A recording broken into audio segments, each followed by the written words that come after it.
죄인인 우리가 긍휼을 구하고 죄 사함 받고 그 예배를 하나님은 기뻐 받으십니다.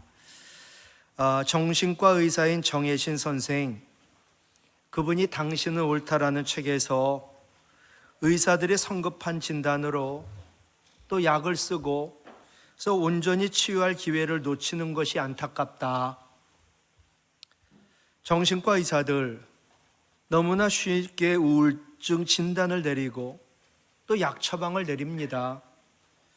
그래서 빨리 그 우울증을 치료하겠다고. 그러나 저자는 항변합니다. 사랑하는 엄마를 떠내보내고 슬퍼하는 게 어째서 우울증이냐? 자식 잃은 부모의 슬픔이 어째서 우울증이냐? 암 선고를 받은 사람이 불안과 공포에 떠는 게 왜 우울증이냐? 은퇴 후 무력감과 짜증을 느끼는 게 어째서 우울증이냐? 학교에서 왕따를 당한 아이가 우울하고 불안한 것이 뇌신경 전달 물질의 불균형 탓으로만 돌리는 것, 그것이 왜 맞냐? 항변을 합니다. 궁극적인 것은 사랑 이야기겠죠. 조리사들의 요리보다 훨씬 더 중요한 것은 사랑하는 엄마가 해주는 집밥일 수 있다. 누구나 아픔과 슬픔이 있습니다. 그러나 혼자서는 넘기 어려운 가파른 언덕처럼 느껴집니다. 그러니 도움을 받긴 하지만 의학과 과학에만 의존하기보다는 사랑을 받고 또 사랑을 하고 그것이 온전한 치유일 수 있다라고 말을 합니다. 미국 갤럽이 미국 청소년들에게 물었습니다. 너희들은 무엇이 필요하니? 첫 번째가 신뢰할 만한 사람이 필요하답니다. 내가 믿을 만한 분, 믿을 만한 존재. 두 번째, 사랑이 필요하다고. 오늘은 대림절 세 번째 주일입니다. 정말 믿을 만하고 나보다 나를 더 사랑하시는 분 계십니다. 그분을 소개합니다. 나보다 나를 더 사랑하는 분, 그분의 이름은 예수입니다. 우리가 누굴까요? 나는 누구야? 라고 말을 해도 하나님 보시기에 우리는 누구일까요? 하나님의 사랑하는 독생자를 완전히 옷을 벗기고 거기다가 채찍질을 하고 그 얼굴에다가는 침을 뱉고 또 뺨을 때리고 나무에 십자가에 달아 비참하게 죽인 사람으로서 가장 잔인한 방법으로 하나님 독생자를 죽인 원수가 바로 우리들입니다. 그런데 하나님은 우리를 지으신 하나님, 죄인임에도 불구하고 우리를 향한 사랑에 눈이 멀어 있습니다. 사람이 사랑에 눈이 멀면 보이는 게 없지요. 나보다 나를 더 사랑하시고 독생자 예수 그리스도를 믿기만 하면 원수인 우리까지도 자기 아들 삼으시고 우리의 아빠가 되어주시는 분, 그분이 바로 우리 하나님이십니다. 인간의 죄의 문제는 하나님이 인간의 몸을 입고 이 땅에 오셔서 우리 대신 우리의 모든 죄의 형벌을 받아 죽는 것밖에 없다. 다른 방법이 없다. 그래서 하나님은 이 어려운 선택을 하신 겁니다. 오늘 21절 말씀 외웠으면 합니다. 같이 읽을까요? 아들을 낳으리니 그 이름을 예수라 하라. 이는 그가 자기 백성을 그들의 죄에서 구원할 자이심이라. 아멘. 왜 나보다 나를 더 사랑하시는 하나님이신 예수님, 왜 이 땅에 오셔가지고 왜 우리를 위하여 십자가에 죽으셔야만 했고 왜 우리를 죄에서 구원해 주셨어야만 했을까? 그것은 죄야말로 우리가 당하는 모든 고통과 모든 문제의 뿌리이고 또 모든 문제는 죄로 인하여 하나님으로부터 단절되었기 때문에 발생한 것이기 때문에 또 죄가 사함받지 않고는 구원받지 않고는 우리는 영원히 소망이 없기 때문입니다. 죄라는 헬라어의 뜻은 빚입니다. 빚. 돈을 높은 이자로 빌려준 채무자. 채권자. 근데 그것을 갚지 못합니다.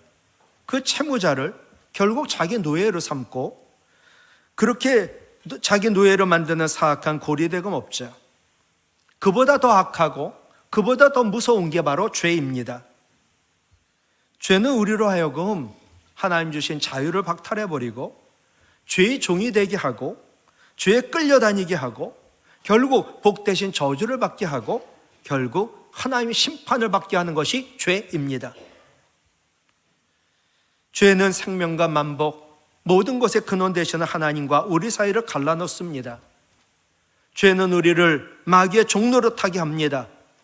그리고 결국 죄의 삭은 사망이기에 우리의 육신만 죄가 죽이는 게 아니라 우리의 영혼까지 지옥에 떨어뜨려 영벌을 받게 합니다. 죄를 짓고 믿지 않는 자는 결국 지옥이라고 하는 불못이 있는 지옥에 들어가고 불이 있는데 깜깜한 고통을 느끼게 되고 또 그곳에서 천국을 바라보며 영원히 고통당하는 곳이 바로 지옥 음부입니다.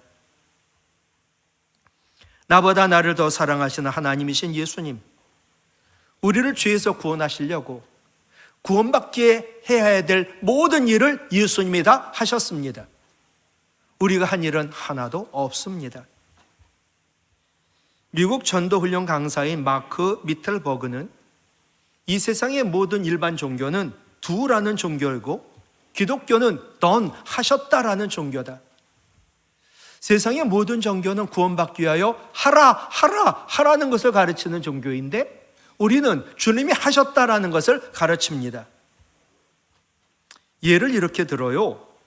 어떤 사람이 물에 빠져 호우적거리다가 한 사람이 지나가는데 그를 보고서 왜 조심하지 않았냐고 그를 물에 빠진 자를 꾸짖습니다. 그의 이름은 공자다. 늘 옳은 걸 가르친다는 거지요. 그러나 그것으로 구원받지 못합니다. 다음 지나가는 사람이 충고합니다. 마음을 비우고 물에 빠졌다는 사실을 잊어. 그럼 고통도 잊어버릴 거야. 사라질 거야. 그의 이름은 부처입니다. 그 다음 사람 지나가면서 모든 게 알라의 뜻이니까 그냥 받아들여. 숙명론적인 이야기를 합니다. 그의 이름은 무하마드입니다. 다음 사람 지나가다가 또 말해요. 당신이 물에 빠진 것 당신 업보야. 그래서 당하고 있는 거니까 그대로 당해. 그의 이름은 힌두교 신인 브라만입니다. 마지막 사람이 물에 빠진 사람을 보자마자 곧장 물에 뛰어듭니다. 그리고 그를 물에서 건져주십니다. 그분의 이름은 예수님이십니다. 우리를 구원하기 위하여 예수님이 다 하셨습니다.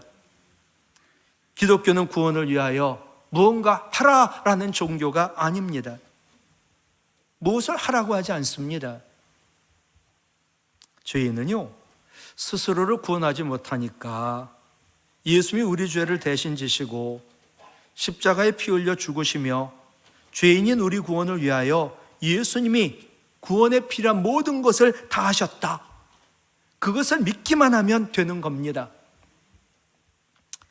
우리가 하루살이처럼 하루 살고 죽어 우리 인생 끝난다면 예수님 나보다 나를 사랑하시지만 이 땅에 오셔서 피 흘려 우리 대신 죄 대신 지시고 죽으시며 우리를 구원하지 않으셨을 것입니다. 우리는 하루 살다 하루 죽고 끝이 나는 인생이 아닙니다. 죽으면 흙으로 지은 육의 몸은 흙으로 돌아갑니다. 그러나 영원히 사는 영혼은 구원받아야 영의 몸을 입고 천국에서 영원히 살고 아까 반대의 말씀드렸죠. 인간이 스스로 힘으로 해결할 수 없는 문제가 너무 많고 근데 크게 5가지를 이야기한다면 죄의 문제 해결할 수 없다. 불안도 해결할 수 없다. 병도 해결할 수 없다. 사탄마귀도 해결할 수 없다. 죽음도 해결할 수 없다. 이것에 매여 사는 게 인생이다. 그러나 성경은 이 모든 문제의 해답을 이야기합니다. 그것은 오직 예수님을 통해 모든 것이 해결된다. 어떤 어려운 가운데 있나요? 어떤 고난과 문제가 있나요? 나를 어려운 가운데, 고난과 문제 가운데 건지실 분은 세 가지 조건을 갖춘 분이어야만 할 수 있습니다. 그분은 나를 사랑해야 합니다. 나를 사랑하지 않는데 왜 나를 구원하시고 왜 나를 도와주시겠어요? 두 번째, 그분은 못하실 게 없는 능력자이셔야 합니다. 그분은 세 번째, 내가 당하는 아픔과 고통을 이미 알고 몸소 체험하셨어야 합니다. 나보다 나를 사랑하시는 분 예수님, 모든 걸 하실 수 있는 전능자 예수님, 우리 모든 아픔과 고난과 죽음까지 치유하신 분, 몸소 다 그것을 경험하셔서 우리의 모든 아픔을 아시고 도와달라고 하면 도우실 수 있는 분 계십니다. 그분은 바로 예수님이십니다. 이 세 가지 조건을 갖추신 분은 이 땅에 없고 온 우주 만물 가운데도 없습니다. 우리 교계의 대표자들을 키운 CCC라고 하는 대학 선교회가 있어요. 이 대학 선교회를 만드신 김중곤 목사님 늘 하던 말씀이 백문일답이에요. 백문이라는 것은 100가지 문제가 아니라 모든 문제의 답은 하나다. 모든 문제의 답은 뭐예요? 오직 예수 그리스도이십니다. 예수님은요, 죄로부터 우리를 구원하시고, 예수님은 불안으로부터 우리를 구원하시고, 예수님은 모든 병거로부터 우리를 구원하시고, 예수님은 모든 사탄 마귀로부터 우리를 구원하시고, 예수님은 죽음으로부터 우리를 구원하실 분이십니다. 예수 없이는 임마누엘이 없습니다. 하나님이 함께 하심이 없고, 임마누엘 없이는 구원도 없습니다. 물어볼게요. 우리 안에, 여러분 안에 예수 그리스도가 계십니까? 나보다 나를 더 사랑하시는 예수님, 자신을 내어주시며 목숨까지 내어주시며 우리를 구원하여 살리셨습니다. 지금도 그 예수님은 우리와 함께 하시려고 이 땅에 와 계십니다. 나보다 나를 더 사랑하시는 그분은 바로 임마누엘의 주님이십니다. 여러분 보고 성탄이 뭐냐고 정의를 하라고 하면 뭐라고 대답하시겠습니까? 성탄이란 하나님이 인간의 모습으로 우리에게 찾아오신 사건을 말합니다. 신이라는 게 알 듯 모를 듯한 분, 닿을 듯 말 듯한 분, 그런 애매한 신이 아니라 우리가 만날 수 있고 우리와 함께 하시는 하나님으로 이 세상에 오셨습니다. 오늘 본문 23절 보셔요. 보라, 청녀가 잉태하여 아들을 낳을 것이요. 같이 읽어요. 그 이름을 임마누엘이라 하리라 하셨으니 이를 번역한 즉 하나님이 우리와 함께 계시다 함이라. 아멘. 하나님이신 예수님이 세상에 인간으로 오셨을 때 그 이름은 임마누엘이었습니다. 여러분, 죄가 뭔가요? 죄는 하나님과 우리를 분리시키는 거거든요. 죄로 인해 인간과 하나님이 분리되었는데 이것을 하나 되게 하려고, 우리는 하나 되게 할 수 없는데 우리가 하나 되게 하려고 전능하신 하나님이 인간이 되셨습니다. 그리고 우리 가운데 임하셔서 인간인 우리와 함께 하신 것, 이것은 어마어마한 복음입니다. 우리가 전도를 하고 다른 종교를 가진 사람과 이야기를 나눌 때 왜 예수만 구원자냐고, 왜 다른 종교는 구원이 없냐고 그들이 따지고 묻습니다. 그럴 때 질문의 답은 하나입니다. 임마누엘.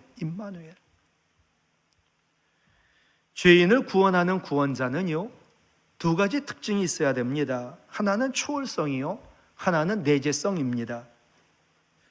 우주보다 큰 초월성이 없으면 인간의 문제를 해결할 수 없습니다. 우주보다 큰 신이 아니면 석가나 공자는 신이 아닙니다. 그들은 초월성이 없었고 그들은 이 땅에 그들의 시체가 담겨져 있는 무덤이 존재합니다. 연약한 인간이 어떻게 다른 사람을 구원할 수 있습니까? 석가와 공자가 죽은 것은 자기네 죄 때문이지 그들이 죽는다고 우리를 구원하지 못합니다. 또한 구원자는 내재성이 있어야 합니다. 알라라는 신은 그들 교리에 따르면 우주보다 큰 초월자인 신입니다. 그런데 그는 세상에 오지 않았습니다. 세상에 와 우리와 함께하는, 그래서 우리를 구원하는 어떤 행동도 한 적이 없습니다. 그러니 세상 종교는 구원의 방법 딱 하나지요. 인간이 스스로 자력으로 구원받는 것밖에 없어. 그러나 기독교는 아닙니다. 내 힘으로 구원 얻을 수 없습니다. 그러니 하나님이 우리에게 함께 하시고 또 우리 대신 죽으셨습니다. 그 예수님을 믿어야만 우리는 구원을 받습니다. 예수님 만물을 창조하신 초월자이신데 또한 우리를 죄에서 구원하기 위하여 이 땅에 오셔서 우리와 함께 하시며 십자가에서 죽으신 내재성도 가지고 있습니다. 초월성과 내재성을 지닌 예수님만이 유일한 구원자이십니다. 그럼 예수님 우리와 함께 하시며 무엇을 하실까? 첫째로 우리의 모든 소리, 우리의 기도를 들으십니다. 시편 94편 9절, 눈을 만드신 그분이 왜 보지 않으랴? 귀를 만드신 그분이 왜 듣지 않으랴? 우리에게 도리어 반문하십니다. 연약한 우리를 다 보고 알고 계시고 우리를 불쌍히 여기시는데 우리의 죄만 구원하신 게 아니라 인생 살며 지는 모든 짐을 대신 져주시는 분 계신데 그분이 바로 우리와 함께 하시는 전능하신 주님이십니다. 성경에 예수님 만나 모든 기도가 응답받은 사람 참으로 많지요. 맹인거지 바디메오, 다윗의 자손 예수요 나를 불쌍히 여기소서라고 부르짖자 그가 병이 낫고 영혼까지 구원을 받게 되었습니다. 13년 동안 투병했던 그 중에서도 주님의 함께 하심을 체험한 세계적인 작가 미우라 아야코, 이분의 명조가 너무나 많고요. 그분이 쓴 글 가운데 이런 내용이 있어요. 내가 오랜 요양 생활에 몸도 또 신앙도 마음도 약해졌다. 그럴 때마다 나는 임마누엘 아멘이라고 외쳤다. 그러면 주님이 내 곁에서 나를 지켜주시고 연약한 내 마음과 연약 육신이 강하게 해지는 것을 느끼게 되었다. 늘 시험과 유혹이 나에게 몰려올 때 이 짧은 기도인 임마누엘 아멘이라고 외치며 기도하면 하나님이 병든 나에게 믿음도 평안도 기쁨도 주심을 내가 항상 체험했다. 우리와 함께 하시는 전능하신 주님, 두 번째로 우리와 동거하십니다. 그리고 능히 도우실 수 있습니다. 도와달라고 해야지만 되겠지요. 기도해야지. 하나님이 우리와 함께 계신다라는 것은 하나님이 우리를 사랑하기 때문에 우리와 같이 동거하신다라는 뜻입니다. 전능하신 하나님이 나보다 나를 더 사랑하고 우리를 사랑해가지고 우리 아버지로 가족이 되어 우리와 동거하신다는 것, 그것은 복 중에 복이요 가장 큰 선물인 줄로 믿습니다. 아브라함이요 믿음의 조상인데 그가 받은 가장 큰 상급, 가장 큰 복은 뭘까? 그것은 바로 전능하신 하나님이십니다. 창세기 15장 1절에 여호와의 말씀이 환상 중에 아브라함에게 임하여 이르시되, 같이 읽을까요? 아브라함아 두려워하지 말라. 나는 네 방패요 너의 지극히 큰 상급이니라. 하나님이 내가 너의 가장 큰 상급이야. 창세기 17장 1절에 보면 하나님이 아브라함에게 나타나 그에게 이르시되 나는 전능한 하나님이라. 너는 내 앞에서 행하여 완전하라. 창세기 17장 1절입니다. 아브라함아 내가 누군지 아냐? 내가 하나님인데 가장 큰 상급이야. 내가 누군지 아냐? 나는 전능한 하나님이야. 그 얘기는 너는 전능하지 못해. 그러니 너는 항상 내 앞에서 행하여 완전해.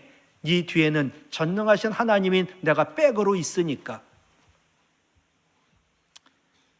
하나님이 왜 지극히 큰 상급일까? 하나님은 전능하시고 우리를 나보다 더 사랑하시고 만복과 생명과 모든 능력의 근원이시기 때문입니다. 아브라함과 함께 하셨던 그 하나님이 우리를 사랑하셔서 우리와 함께 하시며 동거하시는 가족이 되기 위하여 이 땅에 오셨습니다. 그 분의 이름은 예수 그리스도이십니다. 나보다 나를 더 사랑하시지요, 그리고 우리와 함께 하시지요, 그 하나님은 능히 도우실 수 있다라고 말씀했거든요. 히브리서 2장 18절 같이요. 그가 시험을 받아 고난을 당하셨은즉 시험 받는 우리를 능히 도우실 수 있느니라. 아멘. 예. 능히 도우실 수 있어요. 근데 중요한 건 우리가 도와달라고 기도를 해야 되지요. 성경은 분명히 얘기해요. 내가 너를 도울 거야. 그래도 너희들은 그같이 되기를 나에게 구하여야 할지라. 왜냐하면 그것을 행하신 분이 내가 아니라 하나님이심을 알게 하려고. 우리와 함께 하시며 우리를 능히 도우시는 능력의 주님, 그 주님의 손에다가 우리의 삶을 맡기고 우리의 모든 것을 맡길 때 우리를 도우시고 우리를 크게 써주시는 줄로 믿습니다. 지금도 가끔 손주들과 무궁화꽃이 피었습니다를 한 적이 있어요.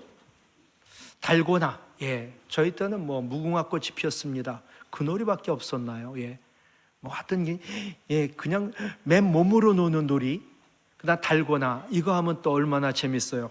집에서 해먹다가 야단도 맞고. 이 이야기를 아재나 꼰대가 왕년의 타령에서나 이야기했던, 그때나 살아있던 것들. 근데 대가의 손이 지금 얘기한 그 옛날 것들에 닿으니 오징어 게임이라는 세계적 대박 드라마가 되었던 것이지요. 여러분 풍금하세요? 차에 그 탕탕 문을 치며 오라이 뛰어들던 안내양이 있었던 시내버스 기억하세요? 모르는 사람 태반일 거예요. 우리는 도시락을 싸고 다녔고 반찬이라는 게 김치였어요.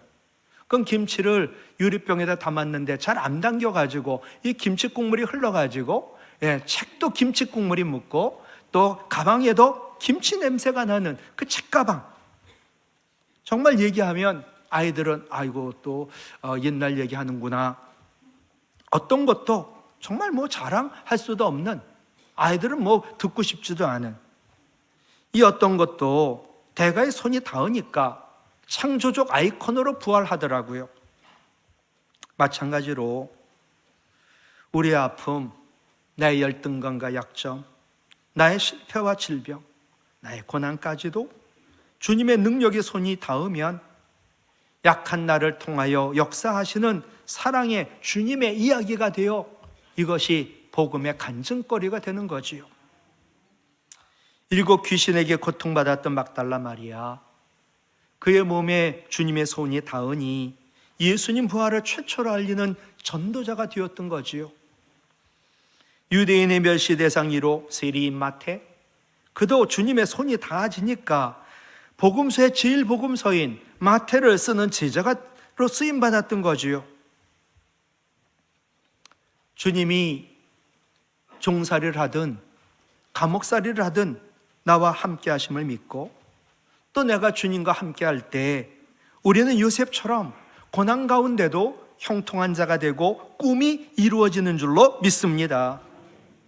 창세기 39장 2절, 여호와께서 종인 요셉과 함께 하심으로 그가 형통한 자가 되었다. 아멘. 여러분 보세요. 전능하신 여호와 하나님이 종놈인 요셉과 함께 했더니, 또 요셉이 하나님과 함께 했더니 그가 종살이해도 잘 됐다. 이어지는 창세기 39장 23절에 보면 그가 억울하게 감옥살이하는 죄수입니다.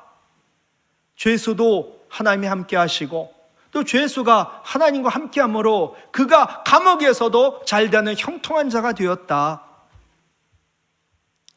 말씀을 마치는데, 여러분 마음이 슬프신가요? 어떤 이유로든지 여러분의 몸과 영혼이 병들어 있습니까? 그러나 힘들고 외로워할 필요가 없습니다. 우리에게는 우리와 영원히 함께 하시는, 나보다 나를 더 사랑하시는 능력의 주님이 계시기 때문입니다. 마가복음 1장에서 임마누엘 하나님 예수님이 나옵니다. 그런데 그 예수님 마가복음 끝장이 28장 20절에서 같이 읽어요. 내가 세상 끝날까지 너희와 항상 함께 있으리라 약속하셨습니다. 마태복음의 시작도 임마누엘입니다. 마태복음의 끝도 임마누엘입니다. 이 땅에 우리가 처음 시작도 임마누엘, 우리가 이 세상 떠나고 하나님 나라 가는 날까지, 아니 하나님 앞에서 살 때까지 임마누엘입니다.